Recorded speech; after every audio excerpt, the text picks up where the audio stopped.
Queremos seguir aproximándonos a Roma, a su presencia en Hispania, a través de distintas perspectivas de la vida cotidiana, de la vida real.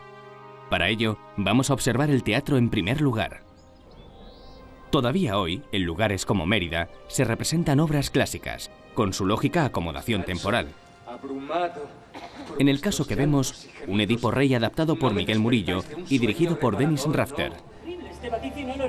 Aquellos que pueden hacer de la vida del hombre un infierno.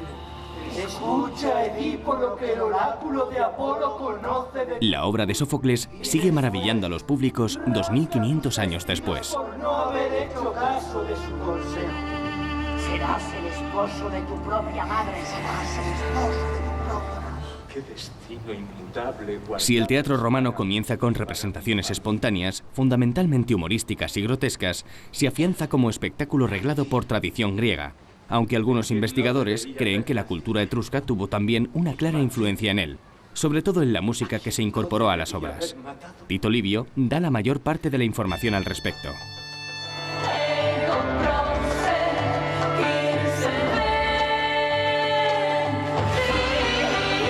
En los Ludi Romani, tras el final de la Primera Guerra Púnica sobre el 240 a.C., se inician las representaciones de obras dramáticas griegas.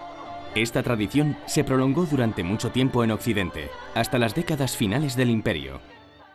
Roma tenía un tiempo de negocio, negotium, y otro de ocio, elotium. Durante el primero imperaban la guerra y la política. Durante el segundo, las diversiones. Había juegos circenses y juegos escénicos. Los primeros eran territorio de aurigas, gladiadores y domadores de fieras. Los segundos de dramaturgos y actores.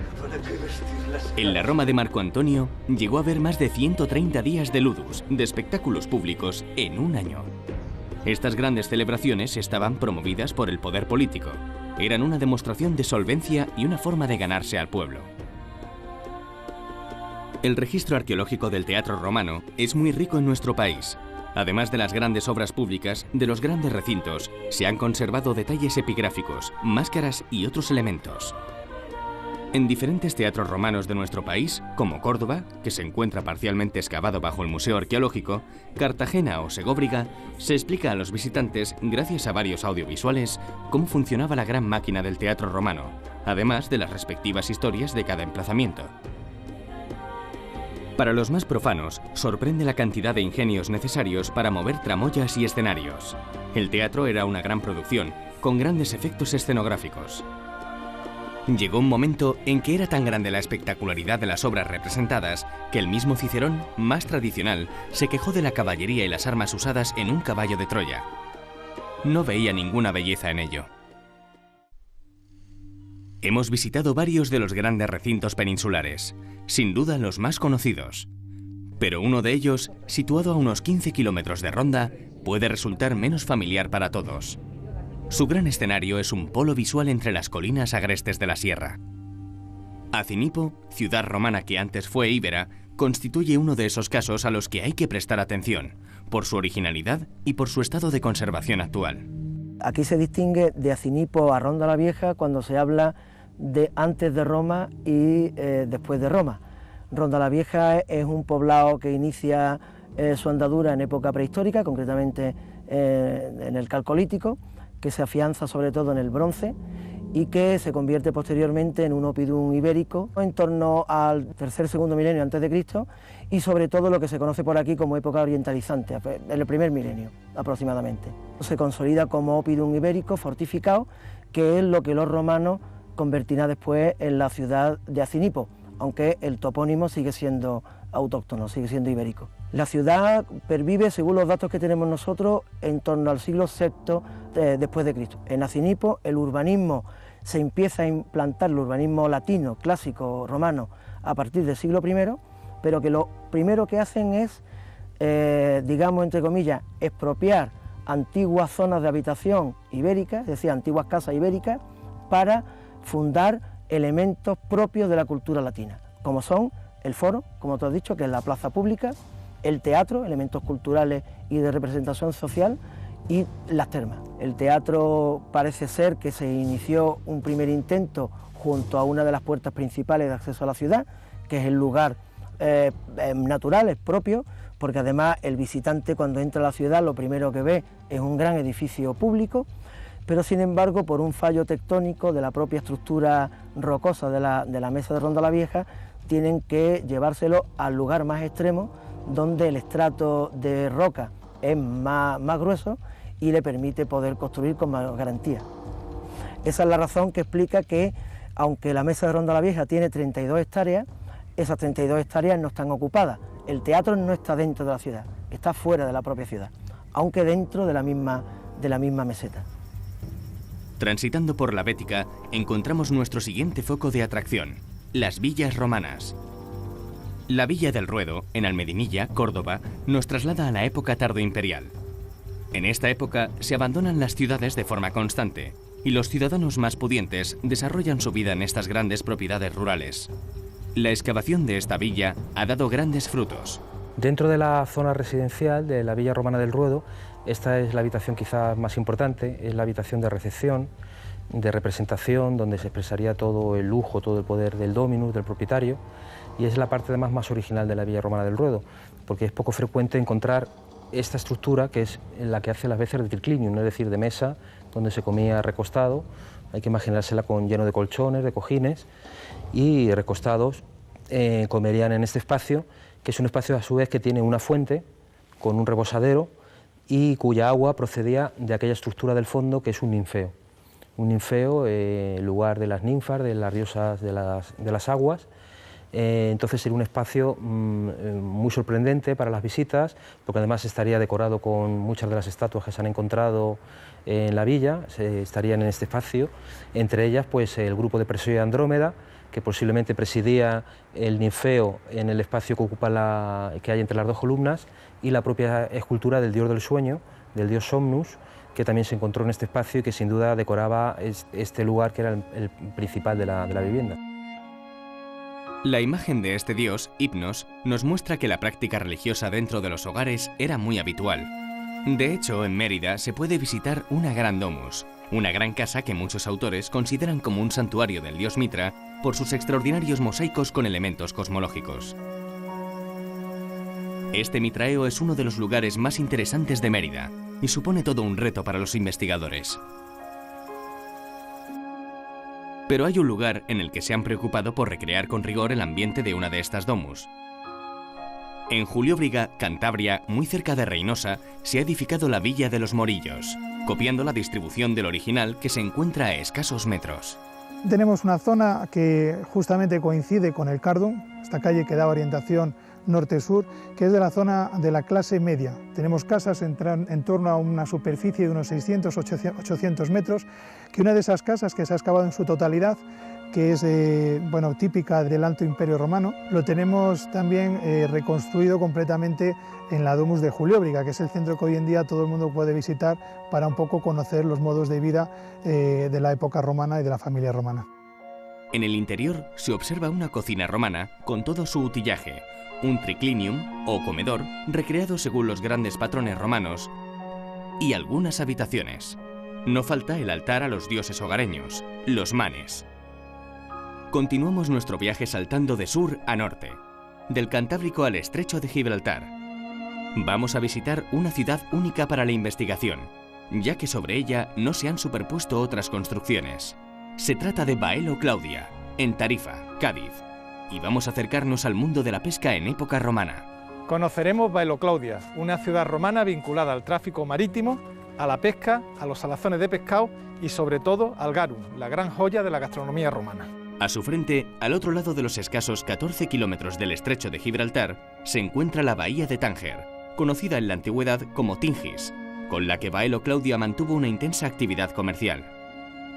Estrabón ya afirmó en el siglo I que Baelo Claudia vivía del comercio y el tráfico de pasajeros con Tingis y de una intensa explotación de la pesca.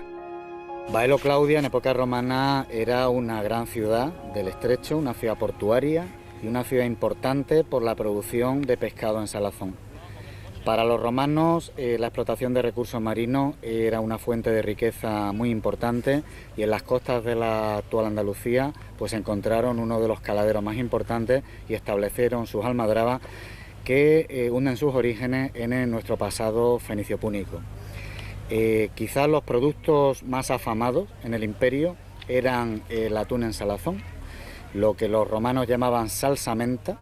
Y claro, del célebre garum, que tuvo aquí una de sus principales factorías. El garum era un líquido resultado de ese prensado que, dependiendo de los ingredientes con los cuales hubiéramos nosotros hecho el preparado, pues así era de un tipo o de otro. El garum más importante, según nos dicen los autores antiguos, era el garum gaditanum, el garum procedente del estrecho de Gibraltar. Para cualquier romano de Roma, de la propia Atenas, de Alejandría, de las grandes ciudades del imperio, a los gaditanos nos veían como los productores de aceite en el Valle del Guadalquivir y en la costa como los productores del atún en salazón. En estas costas también se cazaron ballenas y otros cetáceos. Oppiano narra en un tratado la técnica de captura y flotación de estos gigantes del mar en época romana. En Baelo Claudia puede verse una vértebra que se empleó como mesa de despiece. La ciudad fue fundada durante el periodo fenicio-púnico, pero alcanzaría su esplendor durante el Alto Imperio Romano. A pesar de su reducido tamaño, Baelo Claudia se considera un perfecto ejemplo del urbanismo imperial. Yo me atrevería a decir que Baelo Claudia es una de las ciudades romanas de todo el Mediterráneo que mejor conocemos en cuanto a su urbanismo. Dentro de la ciudad, las investigaciones desde la época de Pierre Paris, a inicios del siglo XX, se centraron en la parte monumental. De manera que lo que se ha exhumado sobre todo es la gran plaza pública de la ciudad, el foro que tenemos detrás de nosotros, totalmente pavimentada, en torno a la cual se sitúan los edificios públicos que toda ciudad obligatoriamente tenía que tener. El Tribunal de Justicia, la Basílica, presidida por la estatua, en este caso, del emperador Trajano. Por otro lado, el tabularium, el archivo necesario para guardar todos los contratos y toda la actividad cotidiana, la curia, donde se reunían los magistrados locales, los templos de la Tríada Capitolina, que están detrás de nosotros, encima de aquellos podios que se conservan, y luego también tenemos evidencia del mercado, el Macellum, que es uno de los pocos de Hispania que se conservan completos, además de las termas, y además de un templo que es especialmente singular en Baelo Claudia, que es el Iseum, el templo dedicado a Isis. Además de ello, esta ciudad tiene ese gran barrio meridional, que es aproximadamente un 20% de la superficie total de la ciudad, en el cual alternan las fábricas de salazón con casas y posiblemente con otros edificios que aún no se han descubierto, como fulónica, como digamos tintorerías, lavanderías, como termopolia, como bares, lugares digamos para consumir bebida y comida en público, y como toda una serie de elementos que están todavía esperando el desarrollo de las investigaciones arqueológicas.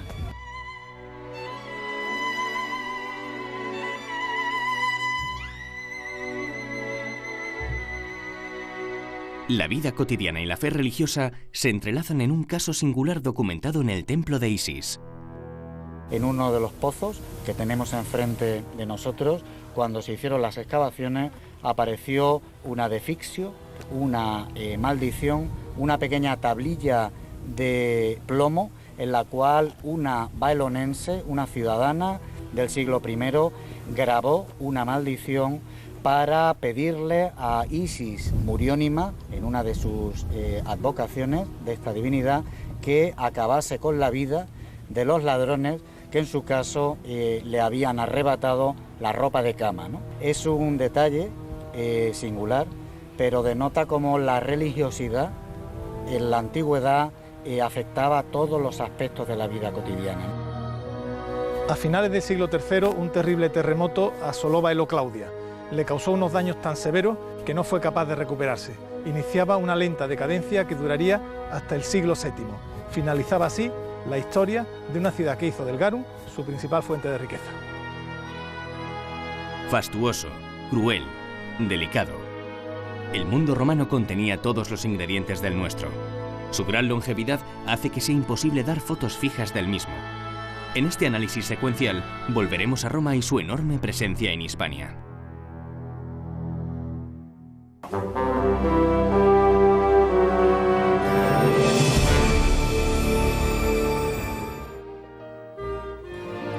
La expresión latina terra sigillata define un tipo de cerámica roja brillante. Significa literalmente cerámica o tierra sellada, ya que va marcada con un sello. Algunas de estas cerámicas emulan objetos metálicos más caros. El barniz rojo que las cubre es antiadherente.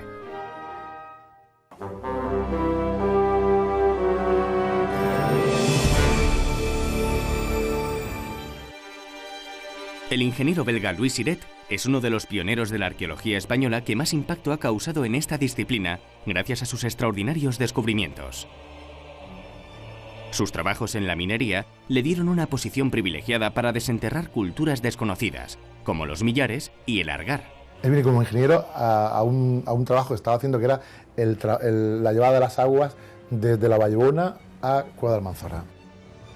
En gran parte de sus investigaciones estuvo acompañado por su hermano Enrique, que ya le había informado del rico patrimonio arqueológico del sureste peninsular antes de su llegada. Su capataz, Pedro Flores, fue clave para comprender su productividad a la hora de excavar. Para conocer bien a Siret, hay que ir a Almería, a los solitarios desfiladeros que cobijan los millares, o bien a Murcia, a la muralla ciclópea de la Bastida. El más importante que encuentran es el Argar.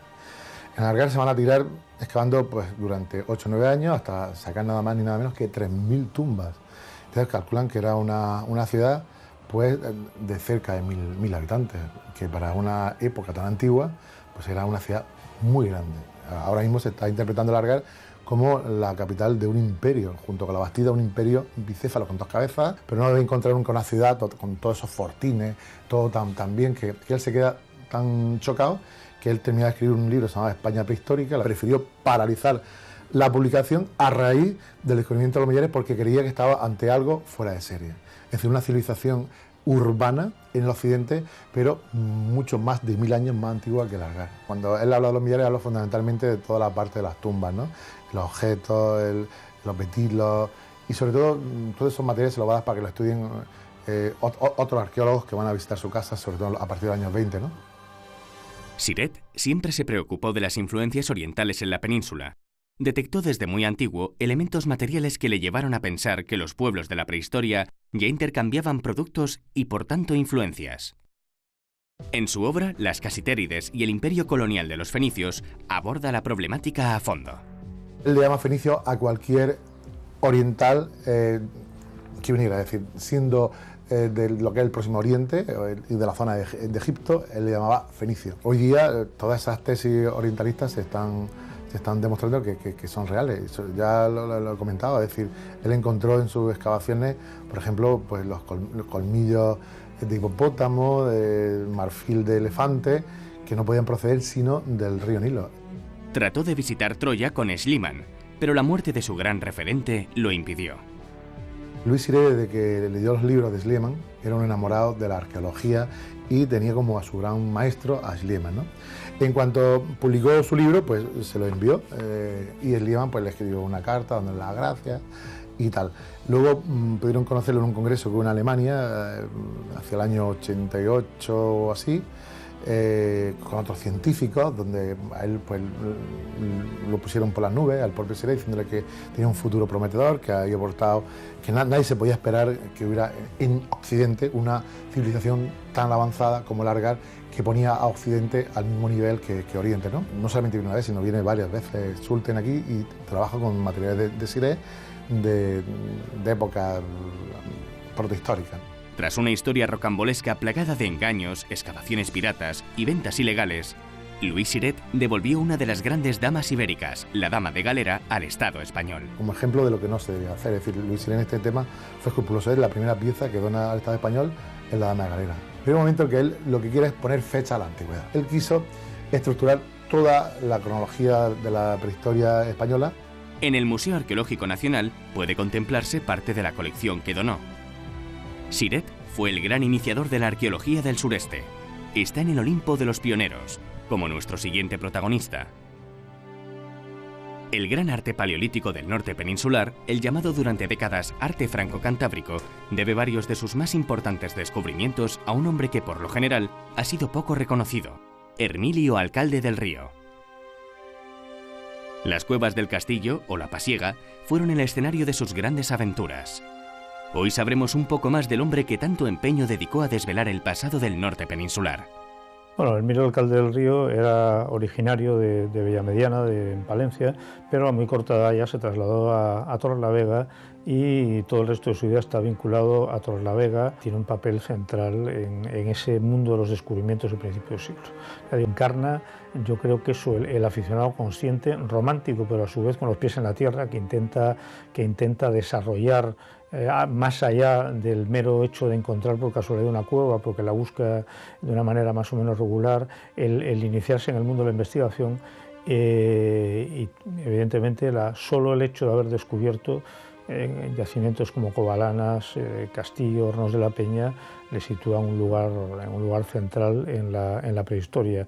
Y ya digo, yo creo que es un periodo muy interesante porque refleja ese cambio también que hubo a partir de la aceptación del arte paleolítico y el inicio de la investigación sistemática y profesional de estos yacimientos, cuando se ve que se disuelve un mundo anterior, más relacionado con anticuarios y aficionados, y va siendo sustituido en muchas áreas por el mundo de la investigación profesional, pero eso no empaña en absoluto la figura y la calidad del trabajo del Alcalde del Río. En 1903 el abate Breil vuelve a Altamira a hacer algunas revisiones y practica una cata en el yacimiento de la entrada de la cueva, y en los años posteriores el Alcalde del Río continúa de manera regular esa excavación en la entrada de Altamira. Precisamente por esa temprana relación que tuvo con el Cartaelaki Breil y con la cueva de Altamira, él dedujo muy adecuadamente que tenía que haber más cuevas con pinturas de ese tipo en la región, en Cantabria. Entonces él inició en esos años una búsqueda sistemática. Covalanas fue el primer descubrimiento que se produjo de una cueva con arte paleolítico en España después de Altamira. El Alcalde del Río no paró evidentemente con el descubrimiento de Covalanas y Laza, siguió por su cuenta. En octubre de ese mismo año descubrió las pinturas y grabados de otra grande de las cuevas del Paleolítico Cantábrico, la cueva de Hornos de la Peña, en Corrales de Huelna, y al mes siguiente, en noviembre de 1903, hizo el que realmente fue su gran descubrimiento, que fue la cueva del Castillo. En la cueva del Castillo, que ya era conocida, había datos de gente que visitaba el interior de la cueva del Castillo a finales del siglo XIX, pero nadie había reparado hasta que Alcalde del Río empezó a reconocerla en las pinturas y grabados extraordinarios de la cueva del Castillo y en su yacimiento, que él también fue el primero que sondeó el yacimiento de la cueva del Castillo. Alcalde del Río era nominalmente el director de la excavación de la cueva del Castillo, pero la realidad fue bien distinta. Cuando se empieza a excavar Castillo en 1910, el encargado del estudio del arte rupestre es el abate Breil, el director real de la excavación es Hugo Obermayer y su equipo, y de hecho Obermayer en El hombre fósil no menciona ni siquiera al Alcalde del Río como parte del equipo de investigación. En principio es muy significativo que tanto Breil como Obermayer fueran jesuitas y que ordenaran la visión evolutiva de la prehistoria. De eso se ha escrito bastante y hay trabajos muy interesantes en Santander, sobre todo del grupo de Manuel González Morales, porque han visto que verdaderamente Breil parece ser que es un modelo desde la Iglesia Católica de controlar el posible materialismo que había en la prehistoria. Nuestro pionero estableció una fructífera, aunque poco conocida, relación con el príncipe de Mónaco. La firma de un contrato entre el príncipe de Mónaco y Alcalde del Río para, de alguna manera, adquirir los derechos que pasan al príncipe de Mónaco de los descubrimientos de Alcalde del Río, con vistas a su publicación junto con otros autores, como que va a ser el germen de lo que en 1911 fue Las cavernas de la región cantábrica, cuyos autores nominales eran Breil, Alcalde del Río y el Padre Sierra. La investigación de las grandes cuevas cantábricas no habría resultado igual sin Alcalde del Río. La historia del sur peninsular también debe mucho a nuestro siguiente protagonista. Pelayo Quintero es hijo de la alta burguesía castellana del siglo XIX. Es nieto de gobernador civil, nieto de juez togado militar, destinado en Cuba, y es hijo de terratenientes decimonónicos en la provincia de Cuenca. Estaba predestinado a tener una vida muy ordenada. De hecho, sus hermanos varones, uno fue militar, otro fue diplomático y él iba a ser el abogado de la familia. pero se resistió y pudo más su vocación. Él, como decía, nace en Uclés en 1867 y empieza sus estudios de Derecho en Madrid, pero contra la voluntad familiar los abandonará primero por los de Bellas Artes y luego por los de Filosofía y Letras, que entonces llevaban otro nombre, pero eran realmente estudios de historia. Ha pasado a la posteridad por su peculiar relación con el sarcófago femenino de Cádiz. Dicen que soñaba con la dama y al final la dama apareció bajo su casa. Se ha especulado mucho sobre una posible excavación previa de Quintero. Es un tema que ha tenido mucha literatura inclusive, ¿no? Se da las circunstancias que llega a Cádiz unos años después que Rodríguez de Berlanga, el arqueólogo malagueño, publica el primer sarcófago y se va antes de que se descubra el segundo sarcófago. Casualmente, donde él vivía, apareció en el año 80 el segundo sarcófago. Es quizá el dato empírico, arqueológico, ¿no? Luego ha habido mucha literatura, leyendas, y sí fue verdad que el hombre vivió encima del sarcófago. Pelayo Quintero Atauri comenzó sus labores en Cuenca, concretamente en Segóbriga.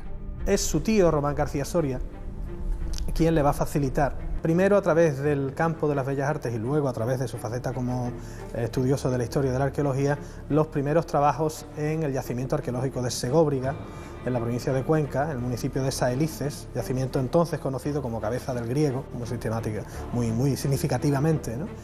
Y él empieza ayudando a su tío García Soria como dibujante arqueológico para luego ya pasar muy pronto, en plena adolescencia, con 18 o 19 años, a empezar a desarrollar labores de campo, ayudando, al histórico excavador de Segóbriga. Este yacimiento emblemático de Hispania fue excavado en parte por Pelayo. Trabajó mucho en la zona de las termas, aunque no tuvo muy clara la finalidad de la construcción. Tras pasar por ciudades como Málaga, en la que ejerció como profesor de dibujo, llegó a Cádiz, donde desarrolló la mayor parte de su carrera. Quintero llega pronto a Andalucía, llega probablemente en torno a 1893 de la mano de la arqueología, con un encargo de la Real Academia de la Historia del padre Fita para hacer calcos y dibujos de material arqueológico y remitirlos a Madrid, material arqueológico gaditano y norteafricano. Pero será su faceta como profesor de Bellas Artes la que le instale definitivamente en Andalucía, primero en Granada, Málaga y luego definitivamente en Cádiz, no sin olvidar su paso por Itálica, por Sevilla, con una beca para estudiar los mosaicos de esa ciudad romana. Pelayo va a ser un hombre un poco atípico, porque va a ser un hombre con formación y con inquietudes interdisciplinares, va a intentar preocuparse por reconstrucciones paleogeográficas, va a trabajar con un profesor de medicina de Sevilla para la reconstrucción de los enterramientos y el estudio físico de los inhumados en la necrópolis de Cádiz, incluso indicios y avances en arqueología subacuática. Él sabía que estaba en la ciudad más antigua de Occidente, eso lo tenía claro, pero también fue director de las excavaciones. Director de las excavaciones desde el 16 hasta el 34. Y por tanto sí creo que hay que reivindicar, ahora que los temas de Cádiz y el Cádiz fenicio resurgen con gran interés, pues es uno de los grandes pioneros, el gran pionero. Él, por ejemplo, es precursor de la idea del Círculo del Estrecho, habla claramente de las relaciones, porque ve que hay Neandertal y Cro-Magnon, tal como se habla en la época, y los conecta con el norte de África, un tema de mucha vigencia en la actualidad y que no muchos se dieron cuenta. Él fue presidente del Club Rotary de Cádiz durante más de 20 años, también secretario, la sede estaba en el Museo de Cádiz, se disuelven antes de la Guerra Civil porque es una sociedad que podían tener problemas. Yo creo que claramente suscitó envidias, ¿no? Él fue el presidente de la Academia Hispanoamericana de Bellas Letras, él fue el director del museo, ocupó muchos cargos. Su carácter liberal, unido a su distanciamiento de las grandes familias gaditanas durante la Guerra Civil, provocó su condena al ostracismo cuando ya tenía más de 70 años, aunque Pelayo siguió trabajando en el protectorado.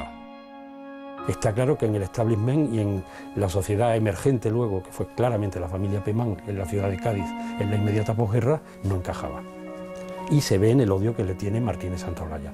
Por eso es muy curioso ver luego ya a Pelayo con sus más de 70 años, empezando una nueva vida, una tercera etapa en su vida, excavando en Tamuda. A lo mejor la arqueología le permitió olvidar, al menos tácitamente, este momento geopolítico que fue muy complejo para nuestro país y que él debió sufrir en primera mano en sus propias carnes. Es más que de justicia poner sobre la mesa que su trabajo es de plena actualidad y que él desarrolló una labor ejemplar durante los años en los cuales, entre el 40 y el 46, estuvo destinado, diríamos hoy, en las tierras tetuaníes, donde pudo desarrollar la última parte de su carrera científica.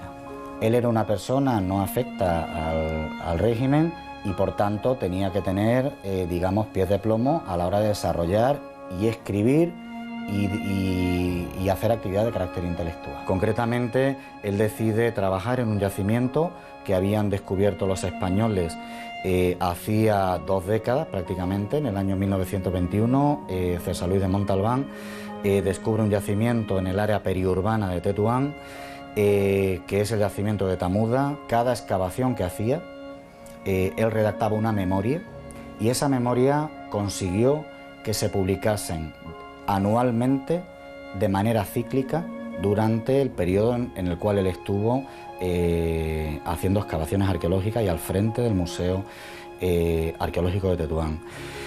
Yo personalmente no conozco en España muchos ejemplos parecidos, por decir que se podrían contar con los dedos de la mano.